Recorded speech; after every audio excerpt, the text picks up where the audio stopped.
Pozdrav svima, moje ime je Dejan i dobrodošli u ovaj video iz serijala Ulaganje u kriptovalute. Danas ću podijeliti s vama 3 signala kako prepoznati potencijalni kraj bull marketa. Da odmah kažem, znači ne postoji neka magična linija, ne postoji neka crta, unaprijed postavljeni datum ili tako nešto kad možemo reći da od tada će krenuti negativni tržišni sentiment, no postoje neki signali, neki parametri koje možemo pratiti, neki su jednostavni, neki su puno kompleksni. Mi ćemo se naravno fokusirati na one jednostavne koje možete samostalno pratiti nakon ovog videa, tako da za koje vam nisu potrebna nikakva prevelika znanja, a mogu vam svakako dobrodoći. Naravno, prije nego krenemo, molim vas da obratite pozornost na ovaj slajd i ukoliko se slažete s navedenim, idemo odmah u akciju. Ono što bi još htio, znači za one sve možda kojima su to novi pojmovi, kakav sad bull market, kakav bear market, znači bikovsko i medvjeđe tržište.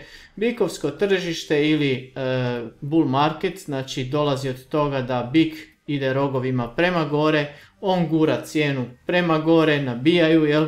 I znači to je tržište u kojem očekujemo pozitivan trend, u kojem očekujemo rast i to je znači pozitivan tržišni sentiment. Negativan tržišni sentiment pak je rezerviran za medvjeđe tržište, kada cijene očekujemo da idu prema dolje jer medo šapama ide prema dolje. Pa da idemo odmah dalje, znači već smo govorili o Wall Street cheat sheet, ovom šalabahteru, o psihologiji tržišnih ciklusa. Ovdje je pojednostavljen primjer, ovdje je malo kompleksniji. Evo možda da ovako stavim, da vidite sve. Naravno mi nećemo objašnjavati sad pojedine dijelove, definitivno da je nama u cilju, znači ovdje prodavati na uzlaznoj putanji, a definitivno kupuje se kada je tržište dosadno, kada je u takozvanom tom bear marketu i to je onda u biti najveća financijska prilika, znači tada maksimalna financijska prilika se pruža upravo u tom dijelu. Mi želimo znači izaći iz tržišta prije nego što krenemo nizbrdo. Naravno da opet svi bi htjeli imati što veći prinos i opet uzeti što više od tržišta, kad tako moramo reći, i zato nam je cilj znači prepoznati ovaj status euforije koji se događa definitivno prije samog prelaska u negativan tržišni sentiment. Pogledajte malo ovaj grafikon i pogledajte znači ova dva vrha, bit će vam puno jasnije sad kada idemo na pravi grafikon, idemo na Bitcoin. Budući da je Bitcoin tržišna kriptovaluta broj 1 sa najvećim udjelom na tržištu kriptovaluta i definitivno još uvijek tržište kriptovaluta podređeno Bitcoinu. Kao što vidite, ovo je iz 2017. na 2018. Ovo predstavlja znači početak 2018. kad smo imali zadnji taj kraj bull marketa, znači tog pozitivnog tržišnog trenda. I kao što vidite, ono što je krasi, uvijek imamo, mogli ste vidjeti znači na ovom cheat sheetu, Wall Street cheat sheet, što smo sad malo prije gledali, vidimo da imamo sve strmije i strmije uspone cijena, što više idemo prema vrhu. U određenom momentu to postaje neodrživo, znači cijene abnormalno rastu, postoci su puno veći rasta u kraćem vremenskom periodu, znači su puno veći nego što su bili ikad prije. I dolazi odjedanput do pada. Mi želimo znači početi izlaziti ovdje negdje, nikad nećete pogoditi sam vrh, ali definitivno ne želimo se naći na ovoj strani kada tržište krene padati. I kao što vidite, znači kad dođe do tog strašne akceleracije cijene, to je taj prvi signal. I možete prepoznati upravo onaj prvi vrh i onda dolazi do complacency. Vidite kao daje nam tu neku lažnu nadu, mislimo ići ćemo još gore, ali ne, zavara nas i idemo opet prema dolje. To možete ovdje još bolje vidjeti. ovo je znači jedan tjedan, svaka ova svijeća predstavlja jedan tjedan, dok su na onom prethodnom grafikonu predstavljale jedan dan. I ovdje imamo neki možda malo veći period, ali se možda jasnije i ljepše vidi. Vidite isto te uspone koliko su sve strmiji i strmiji dok ne dođe do tog završne faze rasta, do te same euforije. I vidite ovdje onaj prvi vrh, padamo i onda vraća se, daje nam lažnu nadu, mislimo da ćemo ići još gore, ali ne, nastavlja se pad.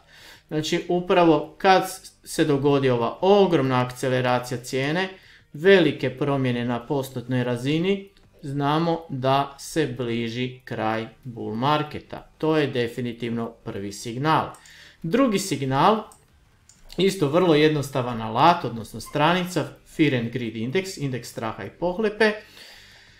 Link na tu stranicu vam mogu ostaviti u opisu videa.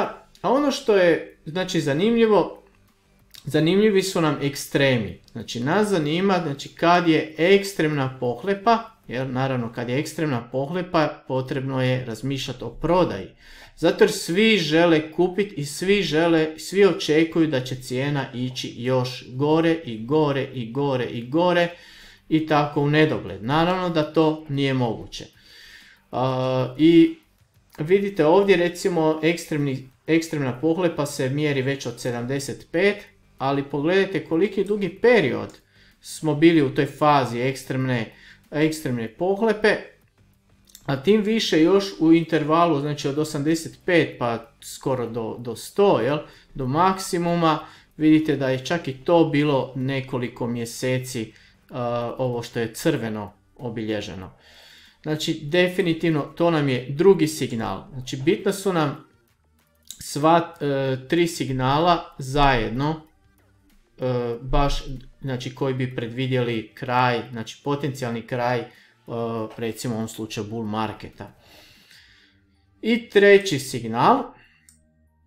signal je upravo ovo što smo pričali, znači prevelika, jednostavno svi žele u ovom slučaju kripto, jer pričamo o kriptu, ali to se može primijeniti i na dionice i na ne znam, nekretnine i na bilo što je nazovemo u trendu, ali u ovom slučaju mi govorimo znači o cijene su nikad više, a ljudi svi žele kripto. Odjedanput vas zove susjed, odjedanput koji nema pojma o tome, jeste li čuli o nekoj novoj kriptovaluti, on je ušao u to, biste i vi, ili netko koji je samo čuo da ste vi u tome pa bi i on sada, znači sad želi kupiti po abnormalno visokim cijenama.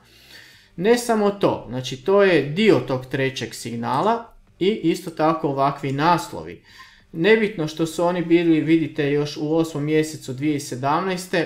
ali vidjet ćete da će biti učestali. Znači masovni mediji, mainstream mediji će početi sve više i više pričati o kriptu, o Bitcoinu, o najnovijim i najvišim cijenama, kako ono nikad neće stati. Ovo su samo recimo neki primjeri gdje znači kaže da je ovo odlično vrijeme za kupnju, zašto bi Bitcoin trebao biti novo zlato i tako dalje.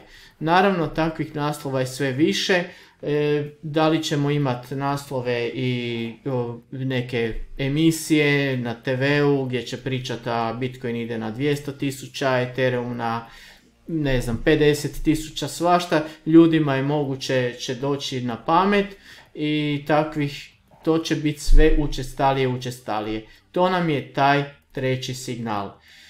Kad imamo znači sva ta tri signala, definitivno je krajnje vrijeme da krenemo barem jednim dijelom izlaziti iz tržišta. Naravno svako će to odlučiti sam za sebe, sukladno svojim planovima, ciljevima, ali ono što je najvažnije da imate ova tri vrlo jednostavna signala za pratiti.